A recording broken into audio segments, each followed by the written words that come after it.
नवी मुंबईसह परिसरात श्रद्धा, भक्ती आणि शिस्तीचे प्रतीक म्हणून ओळखली जाणारी एकविरा आईची मानाची पालखी पदयात्रा गेली कित्येक वर्षे अखंडपणे निघत असून या पालखी सोहळ्याला दिवसेंदिवस भाविकांचा वाढता प्रतिसाद लाभत आहे। श्रद्धेच्या बळावर सुरू झालेल्या या पालखी सोहळ्याने आज भव्य स्वरूप धारण केले असून हजारो भाविक एकत्र येत एकविरा आईच्या चरणी आपली भक्ती अर्पण करीत आहेत।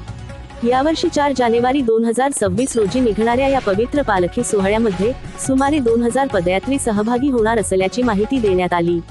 वाढती संख्या लक्षात घेता पदयात्रींची सुरक्षितता, शिस्त, राहण्याची व्यवस्था, अन्नदान, वैद्यकीय सुविधा तसेच मार्गावरील नियोजन याबाबत सखोल चर्चा करण्यासाठी जुईनगर येथे आढावा व मार्गदर्शन बैठक आयोजित करण्यात आली होती।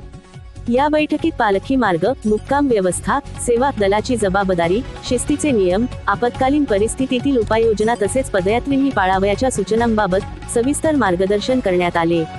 नव्याने सहभागी होणाऱ्या पदयात्रींना पालखी सोहळ्याची संपूर्ण माहिती देण्यात आली, जेणेकरून पालखी यात्रा शांततेत, भक्तिभावाने आणि शिस्तबद्ध पद्धतीने पार पडेल।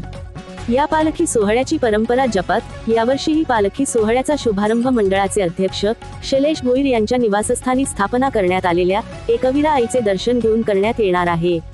तेथून पालखी मोठ्या भक्तिभावाने मार्गस्थ होणार असून संपूर्ण पदयात्रेत एकविरा आईचा जयघोष वातावरण भक्तिमय करणार आहे।